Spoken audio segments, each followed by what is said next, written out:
on Photography Exposed. With us today, we have a time-lapse pioneer, Jay Burlage, and he's otherwise known as MILapse on YouTube and Vimeo. And Jay, why don't you go ahead and introduce yourself and let us know a little bit about your background and how you got into photography and how you got into doing these time lapses. Thanks, Brian. Thanks for having me on, and good to talk to you this evening. Well, I started. My formal background is in architecture. I had 15 years in the industry after graduating from the University of Detroit in '94.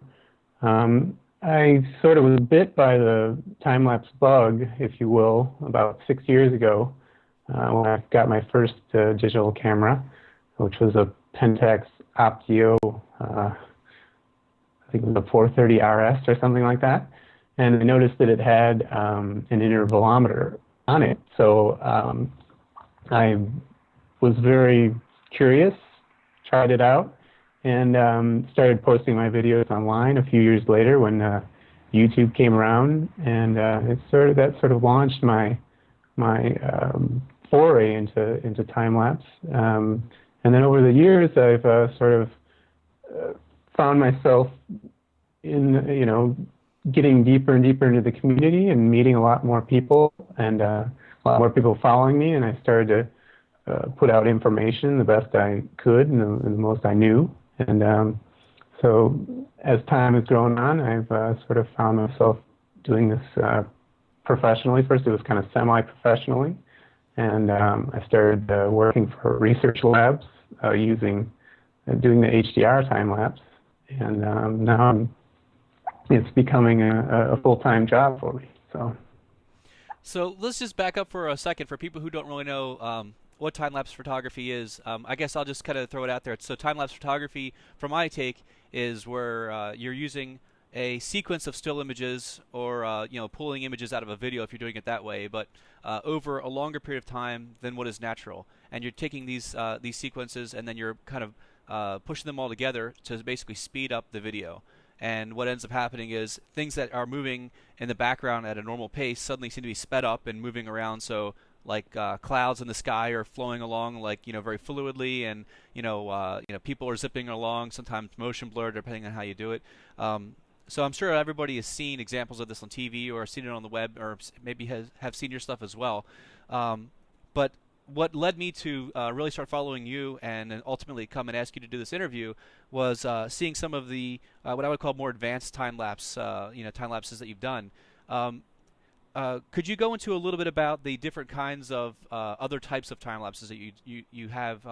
And the three that stand out in my mind would be shooting HDR, first of all, shooting with the panning head, and then doing the dolly system. So if you could go a little bit about what that's like and how that all works, that'd be great.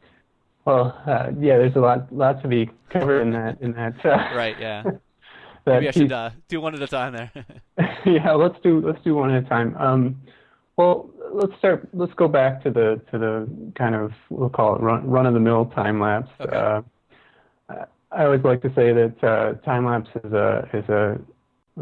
a challenge that you can get into really easily, but you'll be continually challenged throughout your. The deeper you get into it, the more challenged you'll be. It's extremely easy to get into. All you need is a camera that either has a built-in interval timer, which many do, or an external timer that will connect into your shutter port and time the shutter.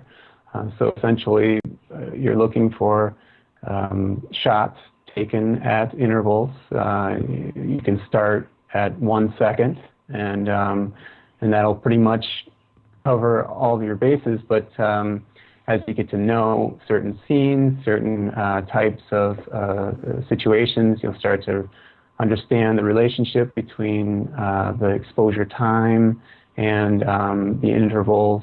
It's very much regular photography, but with the time factor and that temporal factor into the video, into the technique. So interestingly enough, any any type of photography can pretty much be translated into time-lapse photography. For example, Keith Lout doing tilt shift photography in time-lapse. And then, you know, I started to play with the idea of HDR and kind of combining HDR and time-lapse. And that became a very difficult technical challenge, because you have to take your do your bracket sets and then have the camera, make sure that the camera's buffer is sort of cleared out before you start the next bracket set. And so as the camera technology has accelerated and they've become faster, that's become an easier target for me to hit as time has gone on. But kind of to talk a little bit about HDR, since you asked, the HDR technique, essentially I'm setting the camera to do its auto bracketing sequence, and then using the interval timer in the function. There's two separate functions in most interval timers, one of which is the interval, and the other is the exposure time. So you can actually set the interval timer to hold down essentially the exposure button for, say, 2 seconds, and that might be enough to get your entire auto bracket set off, and then wait for the buffer to clear essentially, and then have it repeat the cycle. Okay. So you're getting multiple frames all lined up in a sequence essentially. And then there's a lot of different things you can do in the post process. So once it's in the camera, and I should say that, you know, I always say when you're starting out with time lapse, you should stick to manual. You know, keep your camera on manual settings. If you're shooting JPEG, you need to be aware of your white balance so that you can so your white balance doesn't shift from frame to frame. If you're shooting RAW, that's not much of an issue, because you can set your RAW in post while, you know, going through the post process. And do you find that it does shift much if you don't set that? Does the white balance tend to shift much if you leave it auto? Yeah, actually, you can, especially when you're in those sort of in between, if you will, those situations that are tough white balance situations, mixed light, changing light from day to night, etc. Just like the exposure can sort of wander up or down, the white balance can do the same thing. It can sort of wander up or wander down, because most modern cameras are taking the entire frame and they are sort of running an algorithm to interpret that frame and say, well, okay, what's the best white balance for this particular frame? Mm-hmm. And the algorithm, or the computer's processor, can sort of change its mind as it goes along and shift one way or shift the other. The other reason for sticking to manual is that what most people are using these days are digital SLRs. So the digital SLR has a exposure granularity of about 1/8 to 1/3 of a stop. So that's enough to notice if it changes in between those stops. You get what we commonly call flicker. For the beginner, you can simply you can go for an auto mode. I mean, you can either do. I always suggest you start off with aperture priority, so that you set your aperture, and then you allow the camera to choose the exposure time, and you'll definitely get some flicker in that, because the camera will sort of wander up and down the exposure scale from what it's interpreting out of the frame, and in post you can actually take care of that pretty effectively. One of the products I really been happy with is GB Timelapse, made by Granite Bay software. But like I've said to a lot of people, that might take it out, but it might not. Right.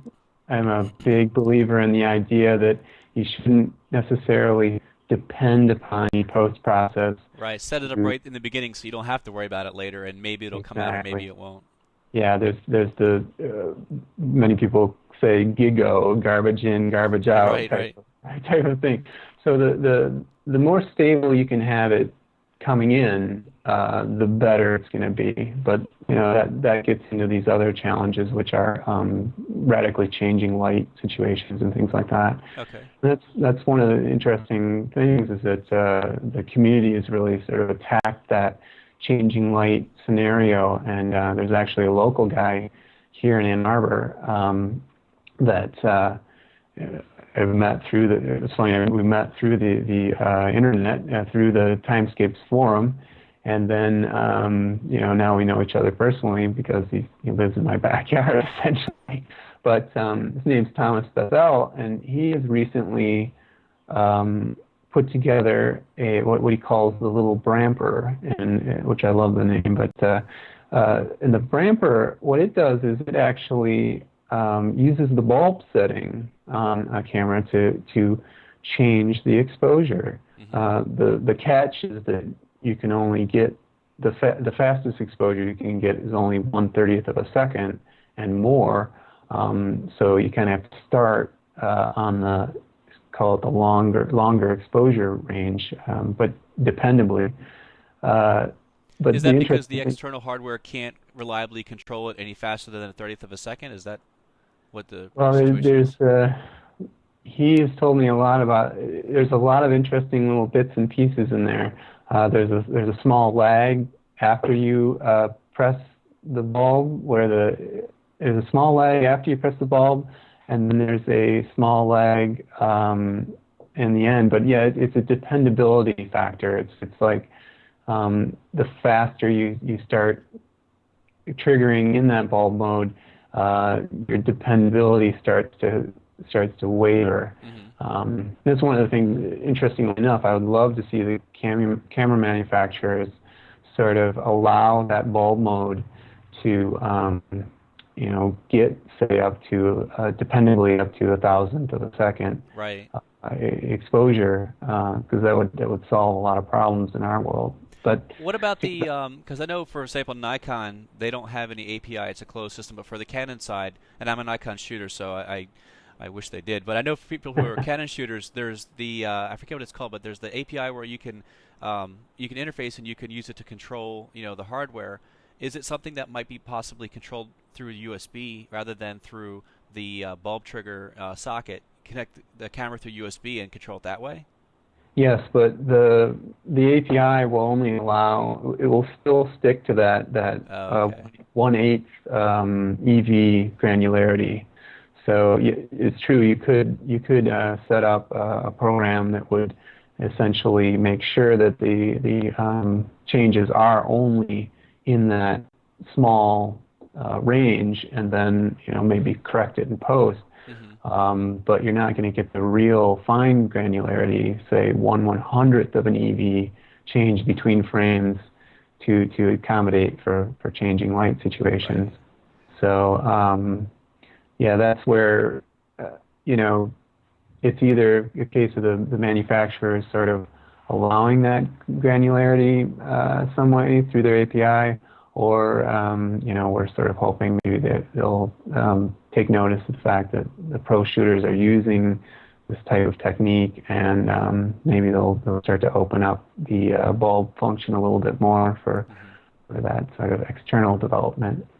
Can we back up just a minute and talk a Sure. little bit about the other two of those three kind of more sophisticated types of time lapses, the panning head, and if you could talk a little bit about the prototypes that you had built. I've seen, starting with the clock and some of the different ones you built, and then eventually, using this Mead head, and then if you could get into the dolly systems that the prototypes you've been building, and Sure. where that's been leading. Yeah. Well, I guess I attacked the problem from the most basic, or the bottom, if you will, or the most cheapest route. When I first started doing time lapse, I noticed the work of a fellow named Ollie Larkin. He did this piece called Lapses in Light, I've seen that. Yeah, it's amazing. I was very inspired by that, and I wanted to kind of see what I could do in the same vein. My first idea came in the clock. I just was, after thinking about it a little bit, I was like, well, maybe you could get a camera on to the hour hand of a clock and have it move. And so I was able to find some old clocks that were strong enough, beefy enough to actually drive a camera. And interestingly enough, Make Magazine found that fascinating enough to pick up, and I wrote a small article for them on that. They're pretty entertained by anything that's got that level the of DIY and yeah, DIY kind of hack. I call it the hack clock. And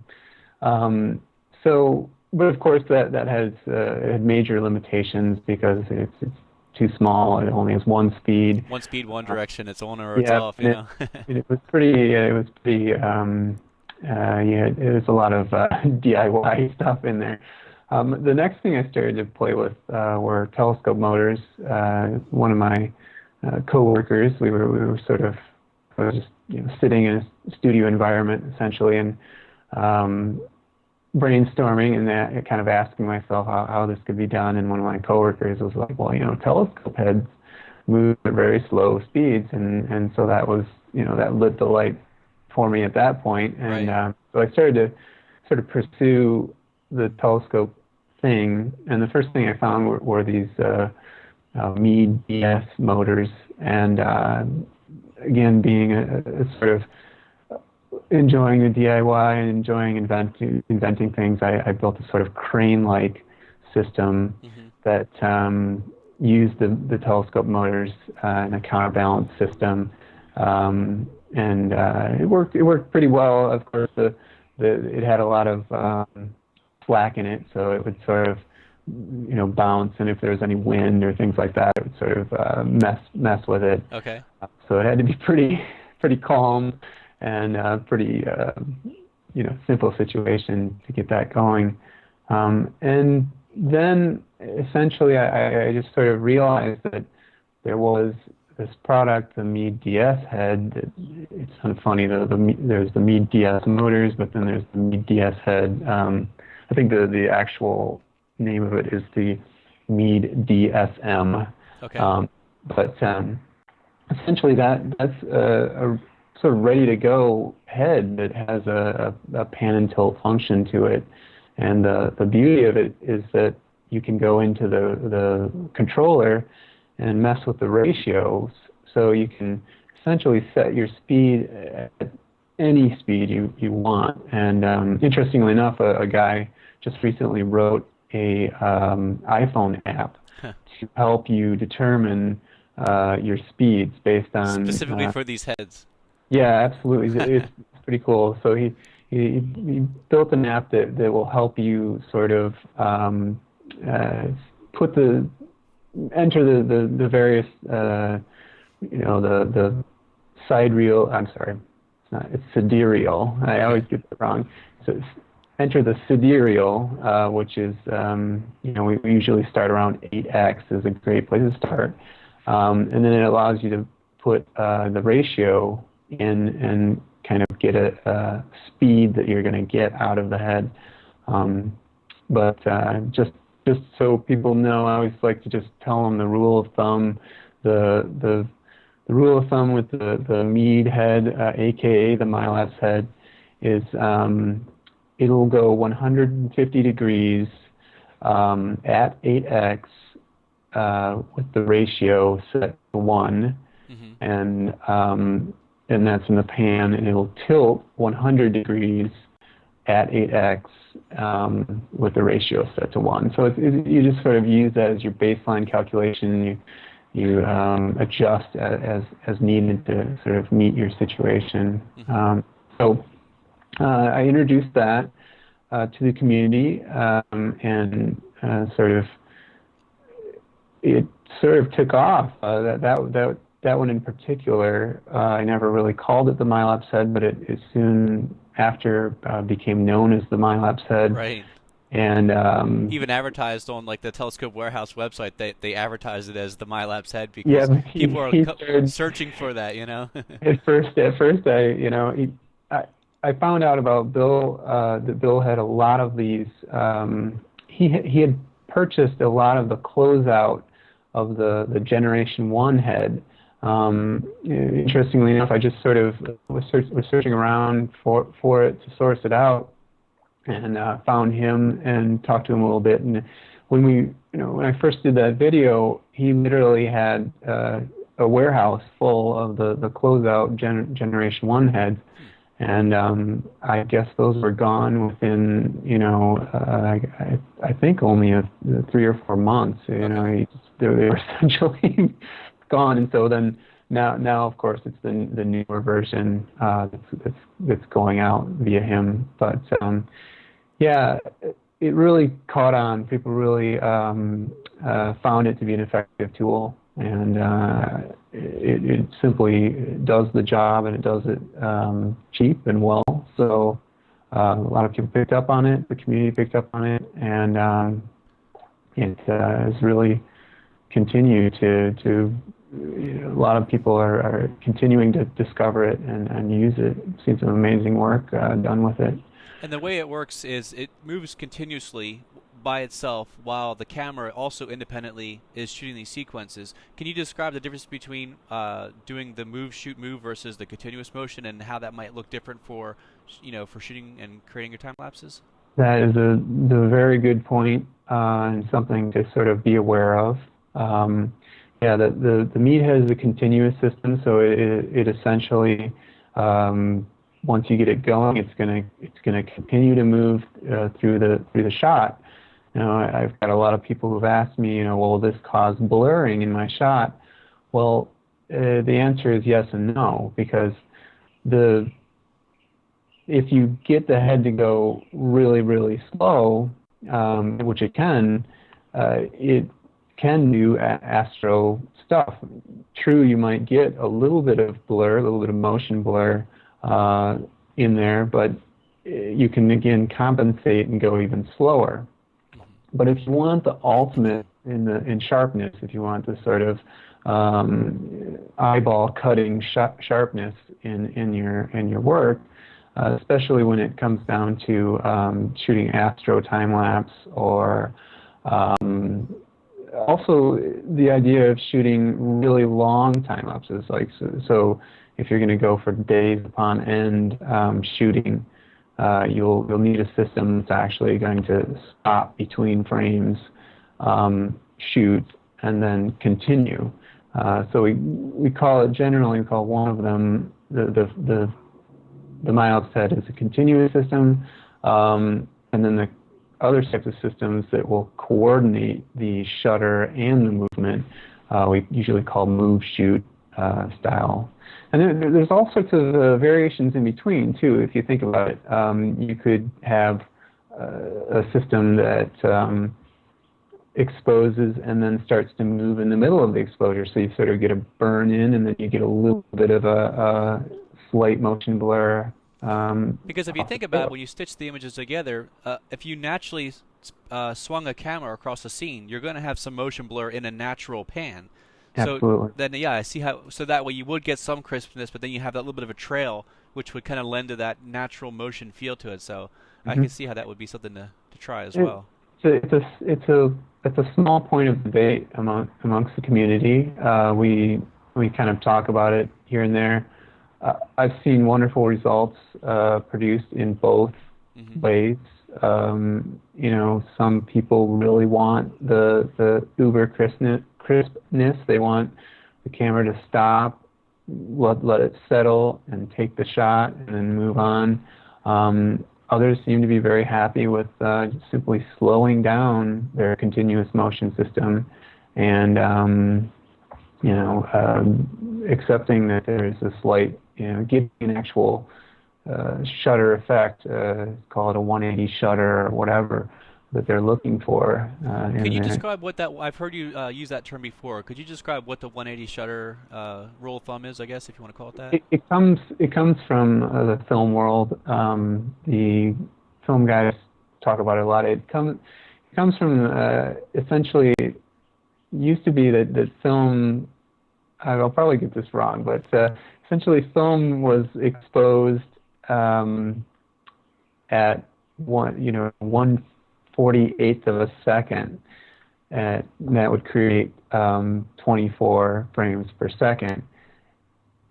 So that's half an exposure for between frames. So it's sort of you think of it as your interval time being x. In the film world, that would be 1/24th of a second. Well, normal 180-degree shutter is half of that. So it's half of a 360-degree rotation. So to get that similar feeling in time lapse, for example, you want to set your shutter for half of your interval. Sometimes that's almost near impossible without extreme ND filters or things like this, but in general that will give you smoother results because you're not going to sort of get these call it blippy kind of look, like maybe a person will Everything's appear very staccato feeling. Staccato or blippy or whatever. It has its own, that has its aesthetic too. I mean, I've seen some pretty cool stuff that has that sort of sharp blippiness to it. But I don't know, personally, I kind of like to keep it smooth. I like to play with the idea of the 180-degree shutter, or even more, like really pushing the shutter right up to the interval. So it's you're getting almost close to a 360-degree shutter, if Do you you will. find that the hardware has trouble keeping up because it has to then write that file to your cards? And do you have any tricks to making that time as small as possible? That comes down to sort of testing and experience. Each camera system is going to present you with a different situation. Mm-hmm. So one camera system might, let's back up for a second. General rule: if you shoot in JPEG, you're going to be able to shoot very quickly, and you don't really have much issue with your buffer. Again, he wants my attention. So, in general, if you the cat just totally made me lose my train of thought. Let me go back up here. So if you're shooting in JPEG, usually not a problem at all. In fact, many cameras, even 2-3-year-old cameras, can do like 3 frames per second if you just lock down that shutter release and go ahead and let her go. Mm-hmm. Where you run into problems is when you're shooting RAW, mm-hmm. because that really taxes the buffer. Right. And, so I take it you're using as fast of memory cards as you can get your hands on. So yeah, absolutely. The time-lapse guys are fiends for very large cards and very fast cards. Right. And also very fast cameras. The most I can, the best I can get my hands on, the better. So it just kind of comes down to testing, experimenting. One of the problems you can run into, for example, is you might set your interval too close to your shutter.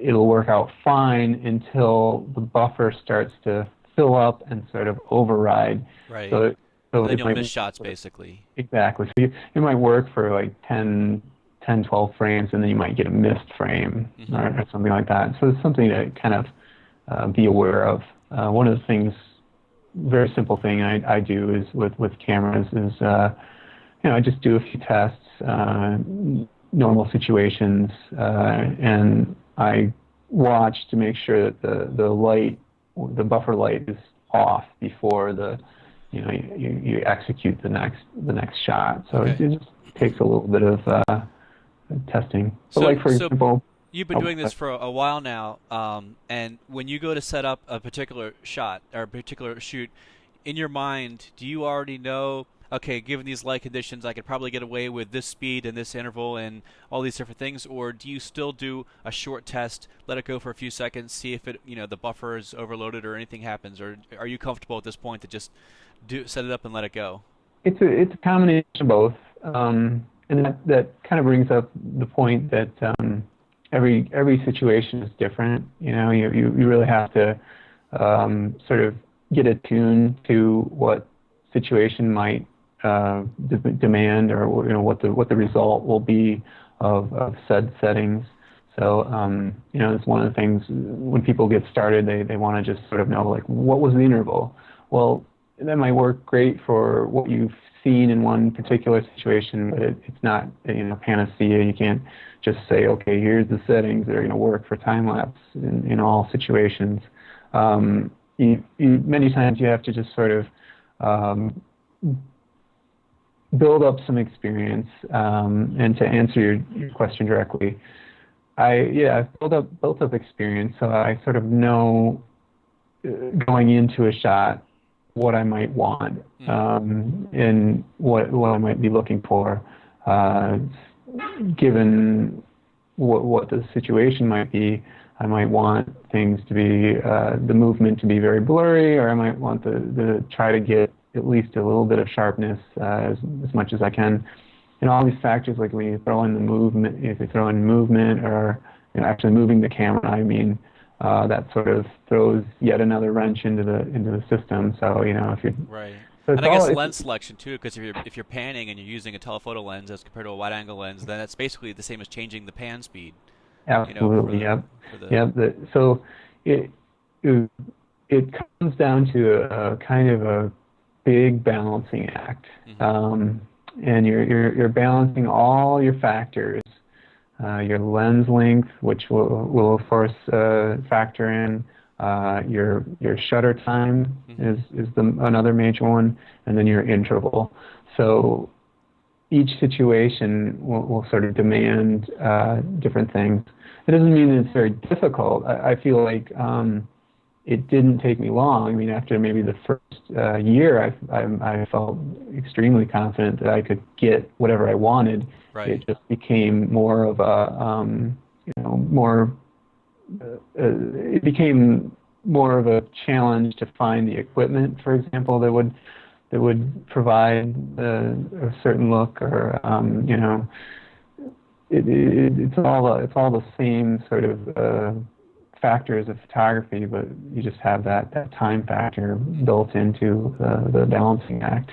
So. Okay. Well, can you go into a little bit about the dolly systems that you've been working on, and kind of talk about what the prototypes that you started working with and kind of where they've led to now, and Sure. I guess and talk a little bit about what that does with a time lapse compared to the panning head and how that looks different.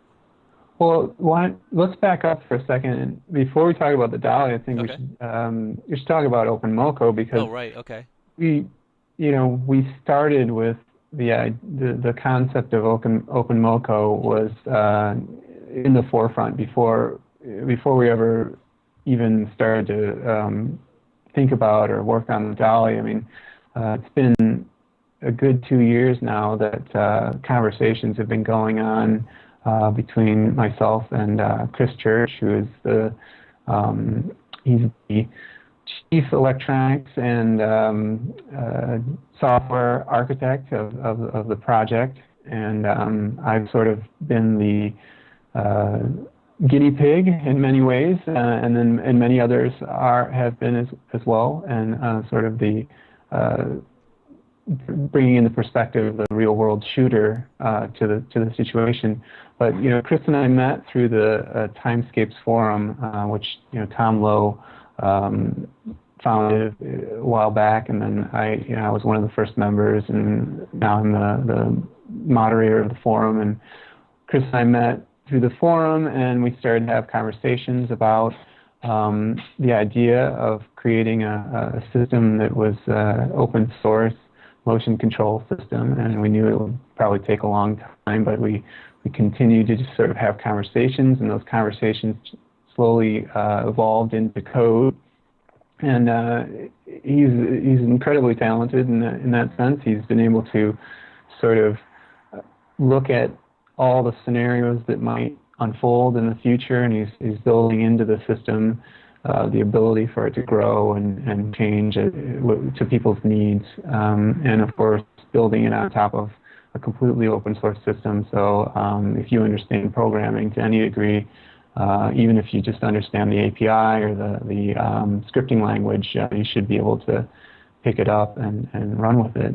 But we realized that not everyone would be able to do it themselves, so we knew that we'd want to try to eventually start to create hardware systems that could interface with the OpenMoko system, and then of course build remade OpenMoko engines so that people can maybe concentrate on their building their particular hardware system, and then have the heavy lifting of the software and electronics all sort of taken care of on that side. So rather than design just the software where everybody else is kind of filling in the blanks themselves, you're almost building like these modular building blocks that can be kind of assembled in different ways depending on what the people's needs are, and then still can be expanded further for specific, additional needs. Yeah, absolutely. The system, as it stands right now, I mean, it's sort of changed and evolved over the years here, but right now it's extremely exciting because the way it's built, almost, I mean, the numbers of accesses that Chris is talking about is way over anything that I could imagine even using. So he's building in the ability for this thing to grow into amazing and major systems. But like you say, exactly, we're trying to create these modules that will be able to interconnect with each other, speak with each other, and control the system. So you can essentially, so that you can concentrate on if you're a do-it-yourselfer, or if you're a developer at any level, you can sort of depend on it to do the heavy lifting, and you can go ahead and concentrate on your particular creative endeavor. So as of now, to use this time as motion software, you would need to get an Arduino. Well, hold on. Don't get confused. The time is motion stuff. That was just a simple scripting thing for the Mead DS head. So okay, I'm getting these confused now. Okay. I know it's slightly confusing. That was just a simple scripting program that was built to specifically send or parse commands to the Mead head. It was sort of the earliest level of open source motion control system that I sort of developed with a group of people. So it's completely different than separate. the Okay, OpenMoko sorry system. about that. Yeah, so just the OpenMoko system, it's its own monster. It's its own entity. Okay. So I'm sorry. Sorry about that. Go ahead. Now I distracted your thought. But that's okay. So, but maybe if you could tell us a little bit about the prototypes that you had built, and maybe like what revisions you made, what led you to making certain changes, and then maybe where you are now with the hardware. Sure. So we had the system starting to the actual OpenMoko backbone was starting to come to fruition and solidifying in Chris's mind. So then I started to attack the what I saw as the first leg of the race, which would be the dolly system. And I started that kind of the middle of last year, and started gathering information. Again, Tom Lowe was instrumental in giving me a lot of his opinions on what he'd like to see. A lot of the other shooters at the Timescapes forum were giving input. We were sort of talking about it. So I kind of took all that advice and started to boil it down into what would be a sort of ultimate time-lapse dolly for shooters. The original was built kind of on the first round was I did sort of as a conveyor type system, so it had a belt loop that went around and came to the cart. Throughout the process, I really wanted to do a rail system, a single monorail, because I just felt like that was going to be the most compact and most effective for this size of camera, the digital SLR, and actually even up to the red level. I just sort of wanted to get it just to the point where it would support a red, but good design idea. easily support a digital SLR system. Okay. So, the first one was a conveyor belt and type style where it had a loop belt system and the motor was at the end. That had its issues. I didn't really like the fact that the kind of wiring was sort of hanging all over the place between the camera and the motor, and a lot of belt length. I didn't like the fact that I couldn't release it very quickly and sort of check my moves and use it to kind of slide it and sort of look at and change my positions. And so that first round sort of, off it went into the can, and then I started playing with the idea of what's called the omega, using a belt with an omega loop. So two pulleys that hold the belt in essentially an omega type system, so that allowed the motor to go onto the cart and the belt to be essentially just sort of stretched in between. And this also allowed for us to unlock the belt at the ends and create some slack, easily take it off of the pulley, slide it to check out your move, and then re-engage it and stretch it into place and lock it back down. So that's sort of like where it was. There was I called it, I guess, the version 1.2. I'm sorry, version 2.1, because it was the second version, and it was the first iteration of the second version. And that's the one that ended up in Sean Stickemeier's hands and went to Iceland. He contacted me, and I highly respected his work and really believed in him as a shooter. And he came to me with this crazy idea to go to Iceland and go shoot with this dolly. And I thought, well, why not? So he flew all the way from LA and met me here in Detroit. I handed it over to him. I gave him the 5-minute how-to, and then off he went. Now, that one was a really simple system. I mean, that was just the Omega belt with the slider system, and then it had a very simple speed controller, which is just a dial. So it was just a continuous motion system, and you can see it turned out tremendously well.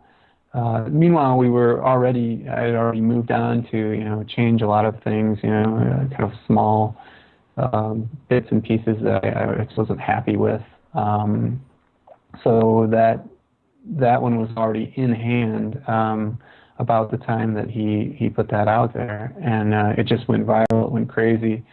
So we had to, a lot of people were asking, what does this look like? What is it? And so that's when we went ahead and just showed the later version. We call it the 2.2 version. which we're calling also the pre-production version. Again, we were just running this system with very simple dials and everything, just to kind of dial in the speed. It's sort of it's a dial and guess sort of system. Meanwhile, of course, Chris is doing his thing, and what he has come up with for the controller on the system, and this is bringing us right up to today, because it's kind of what we're trying to work our way through right now before we actually release the product, because we want it to be just right. With the controller at this point, it's going to actually be able to coordinate the shutter and the movement.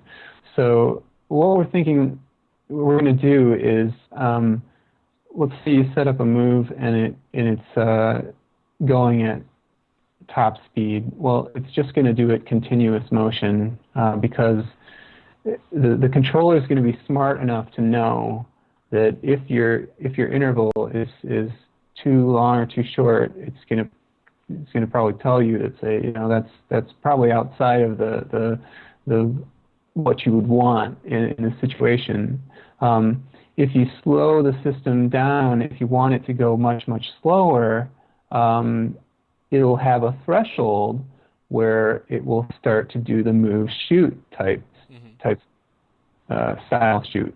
And because of the fact that the interval timer will be integrated in the controller, that will allow that sort of simple, very simple control. You'll set your interval and you'll set your how far I want this thing to travel, or what speed you want it to travel at, and it will simply figure it out for you. Right.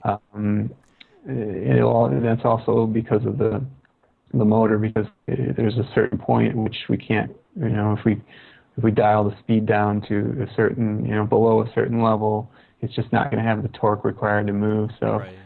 it'll just automatically switch over into a move shoot style shot. So it's taking kind of that heavy lifting off of you in the field. And what does the interface look like when you're making these calculations and adjustments and things? This one will just it'll be an LCD screen with a 5-button interface, so an up, down, left, right, and enter. So you'll be able to essentially set the more important settings based on, you know, there'll be stock settings, but you could set it up for your custom system as well if you had your own hardware that you were working with the system. And then, you know, essentially you're just going to be able to set some basic parameters, the most important parameters, and it'll figure out a lot of it for you and make it real easy. Now the cool thing is that controller is not just a sit-alone type controller. It'll actually have a connection port to go to what we're calling the full-blown OpenMoko engine, and the OpenMoko engine can also interface and control that controller and the whole system. Is that how you do like ramping for speeds and things like that? Yeah, we haven't really determined whether that basic controller will have ramping in it or not. Okay. I'd have to ask Chris what his latest thoughts on that one are. But the least amount, it's going to coordinate the shutter and the movement, and so essentially you won't have to have an interval timer. It'll sort of pick up some of that heavy lifting for you. Okay. But yes, once it's connected to the OpenMoko engine, then it will be able to do any sort of ramping, minimal amount of repeat type movements, because the DC motor that we're using is probably not the best for repeat motion. Okay. But we're ready to sort of usher in the stepper motors and start using those when we want to get into the more accurate control. Mm-hmm. Now, meanwhile, we also have a pan tilt head that's under development, and hopefully we'll be able to unveil that one pretty soon as well. And that'll be basically a separate component that you could assemble together if you wanted to, yes, depending on what your absolutely. needs were. Okay. Yeah, it's going to be all run off the OpenMoko engine, so that's part of the reason we're kind of holding back, is because we have to make sure that the OpenMoko engine is ready to go to work with the pan tilt head, whereas the controller for the dolly is going to have, I think, 2-axis control. So you could at least do, for example, just a pan and you could do a dolly and a pan with that controller on a very simple level. But to get into the more sophisticated stuff, keyframing and I could go on and on about all the settings and all the amazing features that Chris has built into that system. But you can find a lot of that on the openmoko.org website, the features that are included. But yeah, that is kind of the plan right now, is to get this one out and then follow up with the pan tilt head, so that we'll have a full 3-axis system. And in terms of the dolly, we're going to try and get it out there, a 6-foot length, for about $800. And then we've just tested 2-foot sections that can join together, so you can daisy chain them together. And that'll probably cost you a little bit more. So if you wanted a 6-foot section made up of the 3 2-foot sections, you might get a little closer to $1,000 because of the connection hardware and a lot of the machining that's required to make these pieces connect nice and solidly. So. Okay. And when can people? What's that? Oh, sorry. I wanted to also just throw in there that once we usher in the pan tilt stage and the OpenMoko controller and everything, we're hoping that the whole system will come in under $2,500. So, we're talking a full-blown 3-axis motion control system for under $2,500, which to us is earth-shattering. Yeah. And so then I guess one of the questions people who might be watching and they're interested in getting one of these is when would these be available potentially? I'm getting a lot of questions on when. Well, I'm really wanting to get 2 parts of the system nailed before we release it. I shouldn't say we, Chris and I are really wanting to get 2 pieces really solid before we release it. One is the belt clip arrangement. I had been sort of using a very simple thing, and I've come up with a lot better belt clip arrangement that will provide a lot more options for the users. And then the controller, really, making sure the controller is all set. So those are really our things that are causing a little time factor unknown right now. But we do hope to start shipping in July, and I hope that's early to mid-July.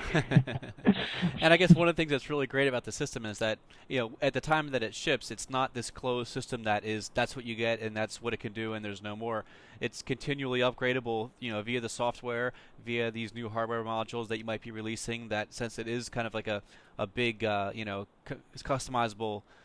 Bunch of components, and so that's what one of the things I really love about the way they're designing this is, ultimately it'll do whatever you need it to do because you can either customize that last little bit that you need to make it do that final little thing, or you can just program it and combine it the way you need it to do what you're looking for. So that's absolutely that's why we found it on an open source platform, and that's why we are very open about showing our work as we move along, so that if somebody has the skills to do this themselves, we fully encourage them to do that. And then, like you're saying, we are trying our best to build this system so that there are not roadblocks. You're not. It's very difficult not paint ourselves into a corner, and that's one of the most one of our primary goals, is to make sure that we never find ourselves kind of stuck in any particular corner. And then also, we're really hoping that the fact that this is an open source system, that that third-party developers will come in and see that that's worth it, and see that we have a good user base, and that it's worth it to, for example, build an iPhone app, port this to the Droid system. The possibilities are pretty much unlimited. Right, and I imagine if they've done that for the MILapse heads already, somebody's gonna take the step to do the same for this. Yeah, we're hoping. Well, that one is just a calculator. Okay. I thought it was specifically for the purposes. It is specifically for, but it's just sort of a glorified calculator. Okay. We're talking about full-on external control of the system. Okay, I gotcha. And I should mention, while we're talking about that, that's one of the beauties of the way Chris has designed the system. The OpenMoco engine can run autonomously.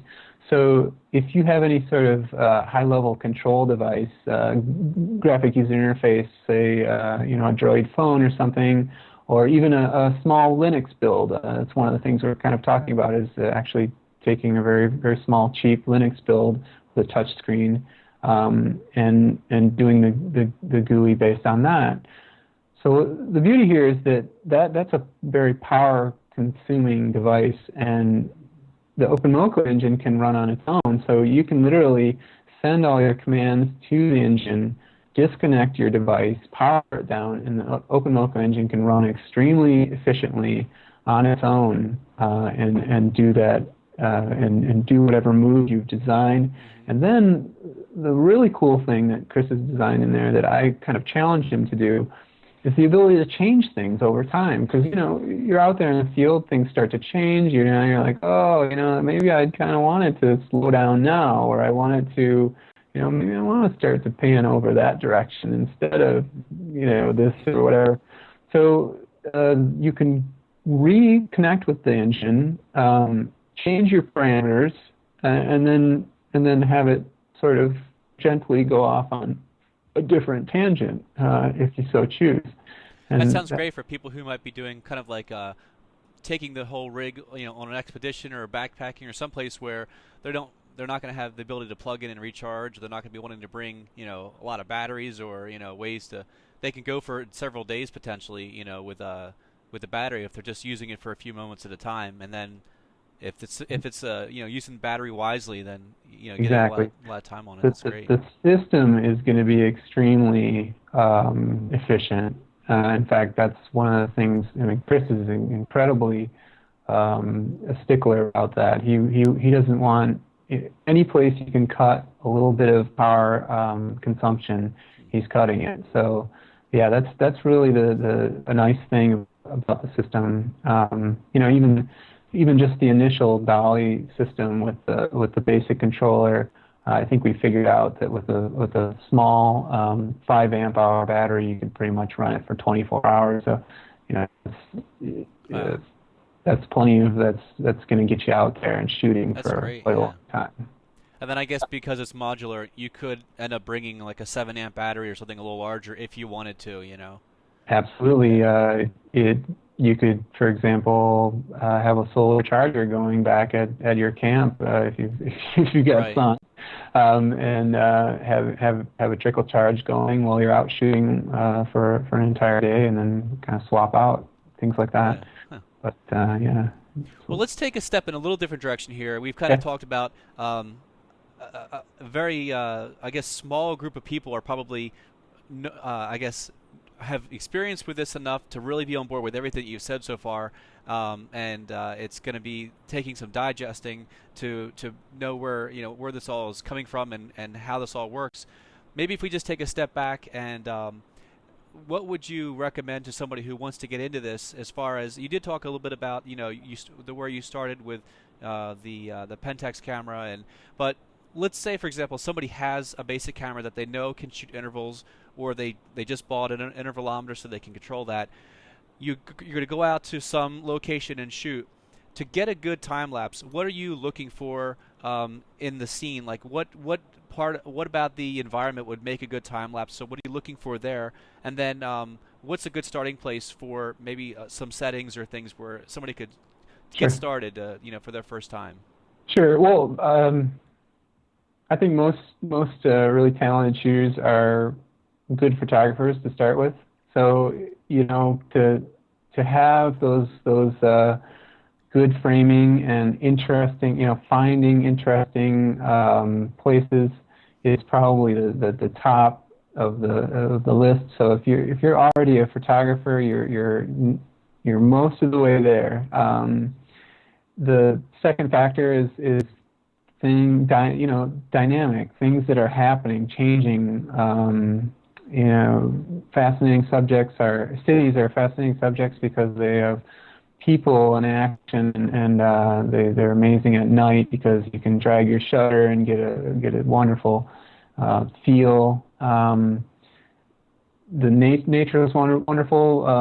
Working with clouds and working with the sun. I've just seen so many amazing things that I never really even imagined out there, and that's one of the most amazing things about the art form, is that I feel like there's really no limit to it. Even recently I saw this guy who did this Russian guy who did this steel factory, and it was just absolutely amazing. The light piercing into this steamy steel factory with all this action of molten metal, and it was just absolutely amazing. So the subjects are everywhere. Almost anything that's dynamic and changing is ready for time lapse. When you're starting, you can simply set kind of the lowest interval that your camera can handle. Think about your exposure. Think about what sort of motion blur you might get with that exposure. Do some test shots. Let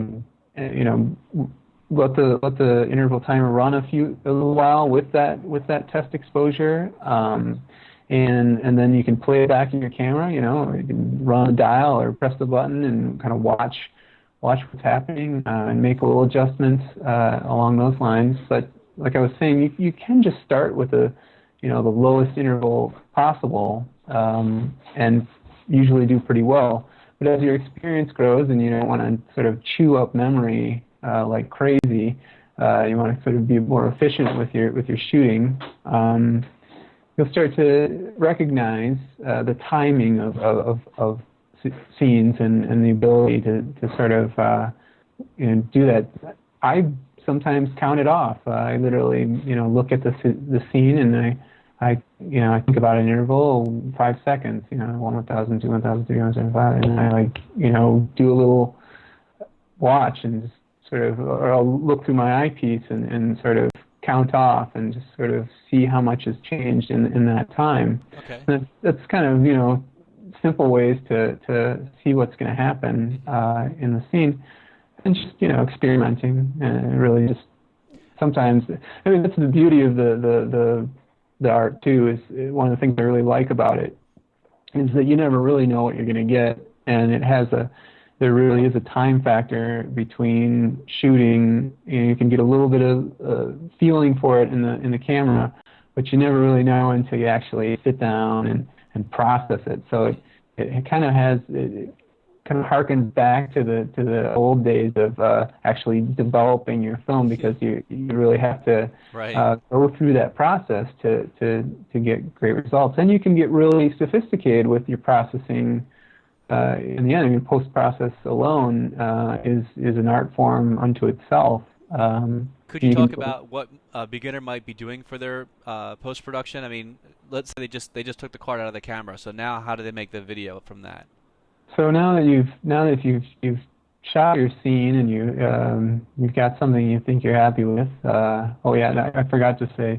Well, we already talked about it. The whole idea that you probably want to start full manual, and then sort of venture outside of that box, if you will, because you're going to get the best results based on that. I'm going to throw in one other tip for Canon. I know you're a Nikon. You said you're a Nikon guy, but Right. this is one of the reasons I migrated over to Canon. There's this great thing about the Canon system, and that's that you can press the depth of field preview and then unlock the lens and twist it off of its contacts. And what that will do is it'll let's say you're shooting an aperture of f11, which is pretty dialed down. That'll dial down that aperture and it'll set it in that spot. And then when you twist it off of the contacts, it's just going to stay right there. Mm-hmm. And I know my Nikon cameras used to throw errors when I tried to do stuff like that. Okay. But the Canon will not. The Canon has no problem with you're just twisting it right off. The lens sits in its spot, and you've already kind of set up your exposure settings and everything based on that aperture. And you're doing this for wear reasons, or for what reasons are you doing that? It's this funny little thing. Well, there's kind of two reasons. One reason is that when you if you're dialing down, say, tighter or smaller than f8, we'll say tighter or smaller than f5.6. The way these cameras work is every time you take a shot, it dials down the aperture at that moment, and then when it's done, it releases it back out. Mm-hmm. And that's under normal photography situations, that's fine, because you need that to help get a nice bright viewfinder and be able to focus, get your focus correct. Well, with time-lapse, what can be introduced is very slight variations in that aperture, because especially if you're dealing with like an old lens, sometimes the aperture can actually kind of stick a little bit here and there. But even newer lenses, they're pretty damn accurate, but they can kind of be very slightly different. And the tighter you hit that aperture, the more accuracy is needed. In normal photography, that's not a big deal. 1/50th of a stop, who knows, that might create a variation. But in time-lapse, you can get a sort of fluttering effect in your final result. So it's one of those sort of things where if you start shooting manual and you see this fluttering, and you're wondering to yourself, well, how on earth can this be? Everything is set and locked down. It's probably because of that aperture sort of slightly varying. So that's just a little tip that it's good to know. So okay, now we're onto the post side. There's so many options here. 99% of the nonlinear editors, your major ones, Premiere, Final Cut Pro, even Edis, and any of the major nonlinear editors, all they really need is a series of frames. So as long as which your camera does already, it numbers your frames. So you just have to pick the first frame and tell it that this is a sequence. You have to start to become familiar with the idea of frame rates. Is it 23.976 or is it 29.97? Right.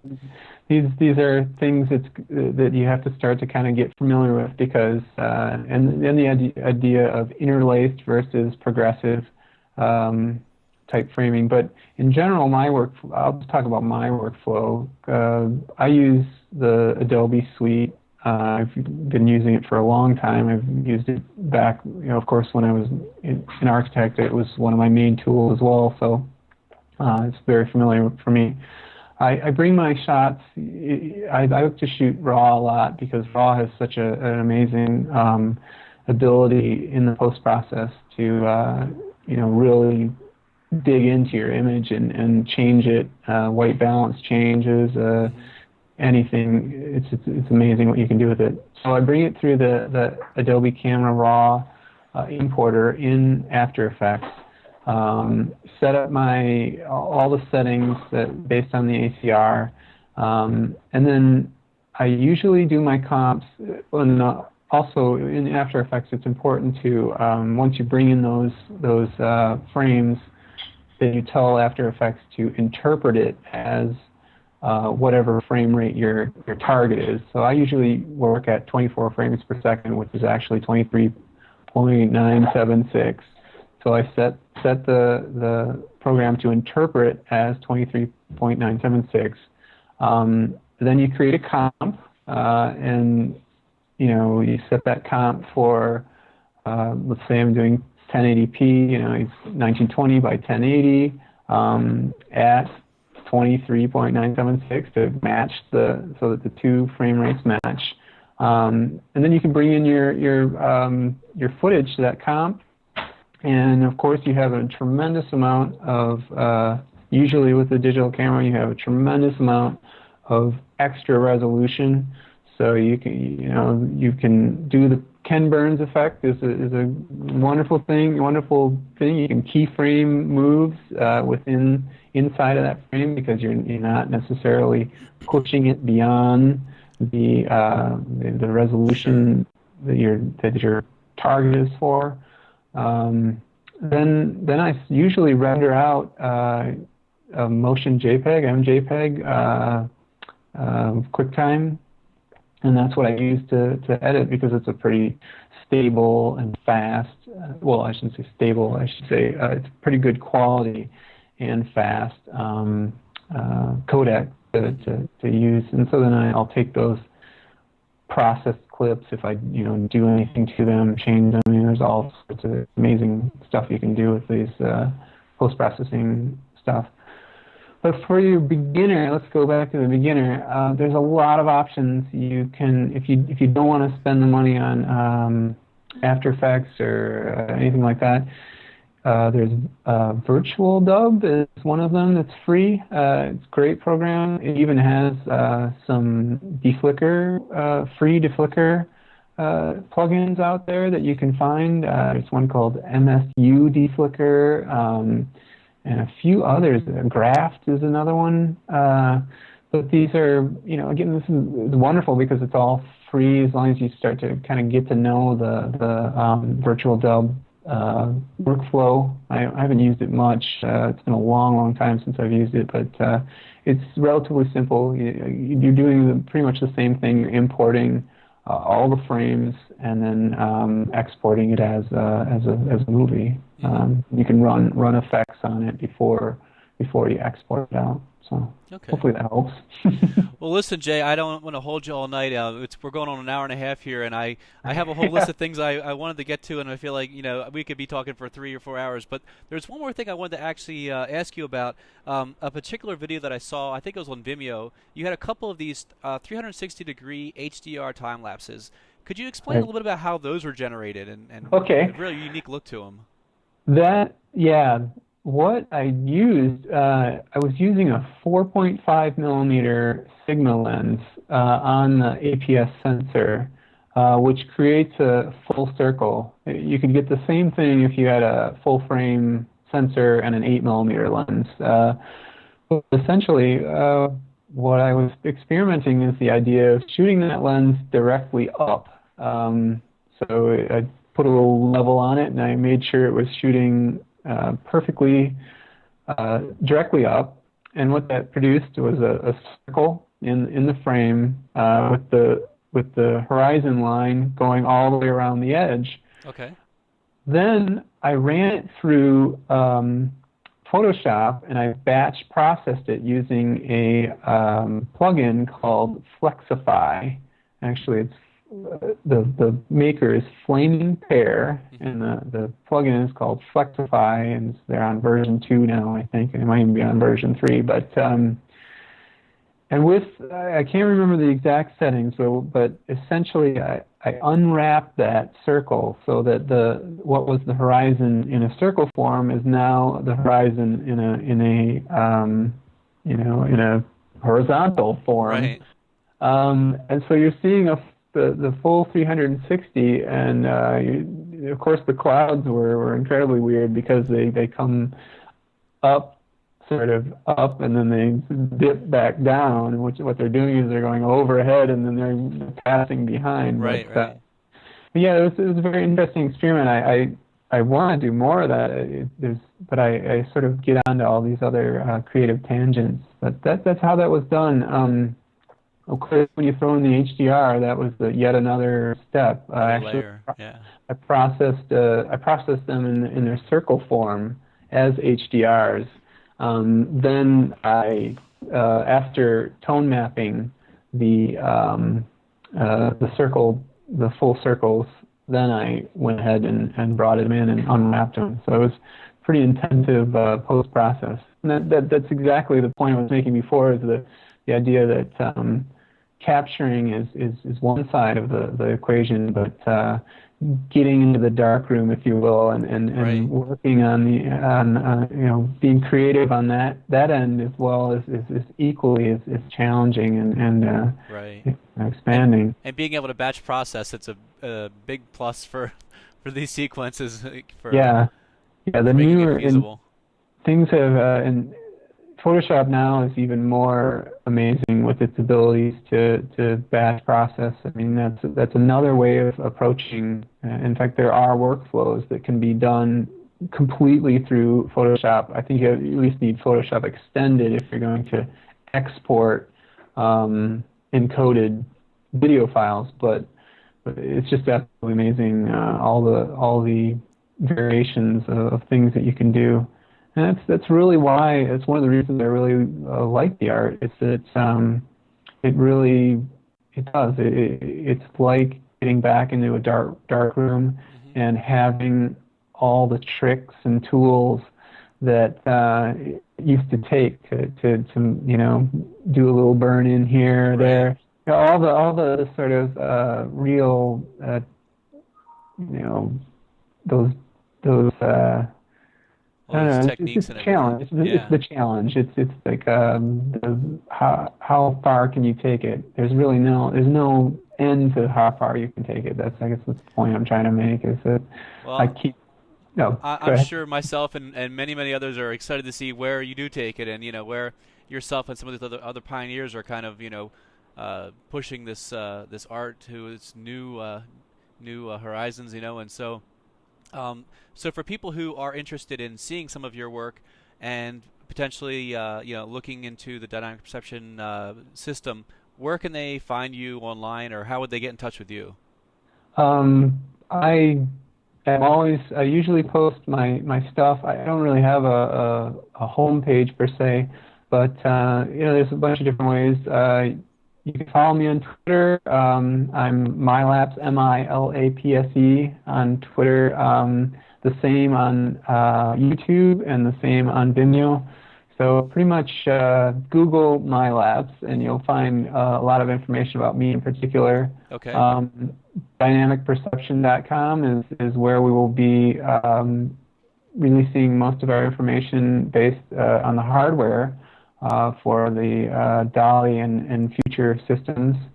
And then openmoco.org is the source for all the software side, software electronics, and sort of do-it-yourself approaches to our incantations of that whole world. I'm also at timescapes.org at the forum often, so I answer a lot of questions there, and actually over the last year I've answered so many questions. I'm sure you could probably find 90% of what we talked about by searching in there.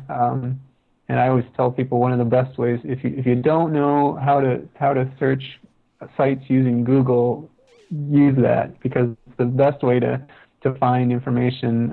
You just in your Google search engine put site equals timescapes.org, then do your search that you want, and you'll probably find things faster that way than through the bulletin board search engine. It's not that powerful as Google. Well, thanks again so much for coming on and talking with us, and Appreciate it. we're looking forward to seeing what you're doing next. I appreciate it, Brian. Yeah, this seems to happen whenever I have interviews. They sort of go on and on. Oh, one more thing I wanted to ask about. So I understand that you've got somebody who's interested in your footage for some TV use, that a project you're working on. Is that something you want to talk about real quick? Oh, well, This the I'm PB not sure which one there you're, was you're. the PBS project that you were Oh, working on. yeah, absolutely. There continues to be a push to create a definitive series on the Great Lakes. A five-part series that will really celebrate and bring forth a global awareness of the Great Lakes system. And being that I'm a Michigan native, it's very near and dear to my heart. And so I've been working with the team there. They have a great. Jerry Dennis is the primary writer. It's based on his book. And there's a bunch of other really talented people that are coming on board. So hopefully that will be moving forward, and I'm really hoping that that's going to be where I'm going to show off some major techniques here and kind of push things forward.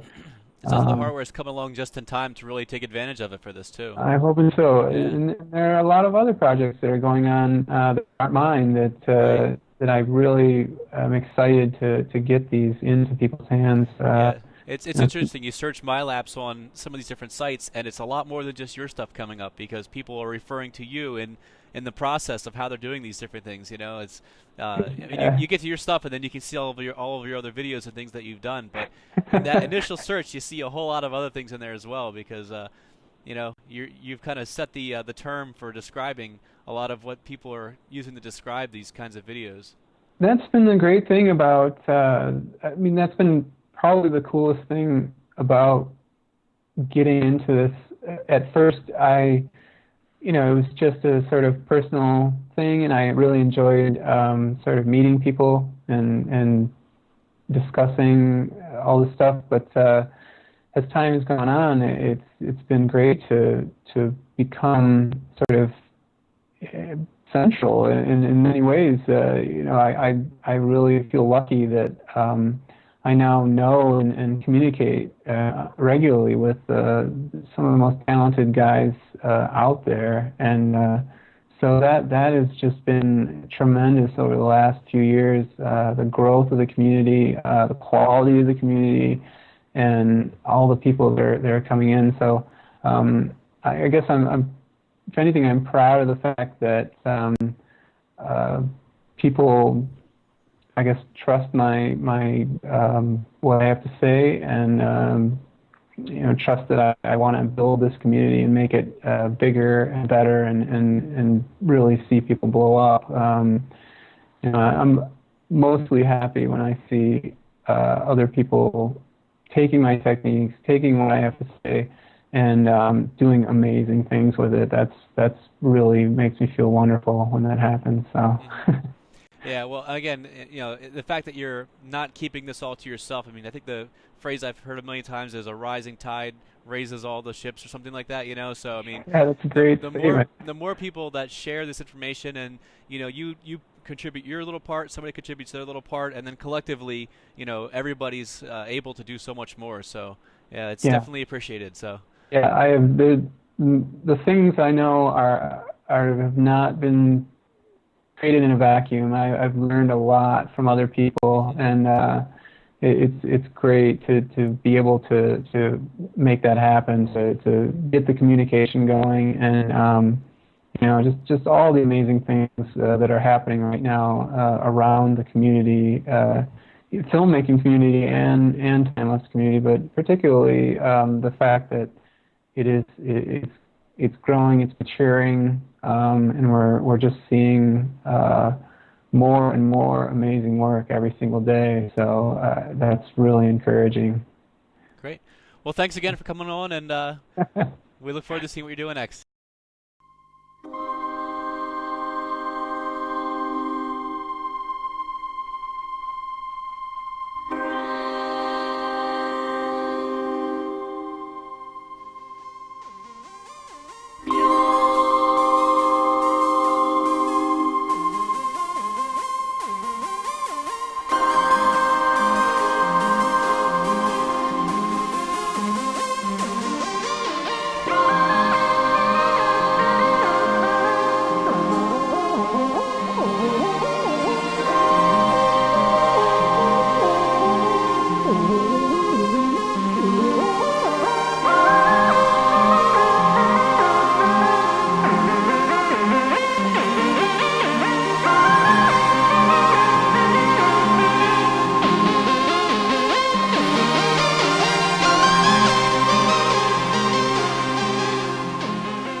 Mm-hmm.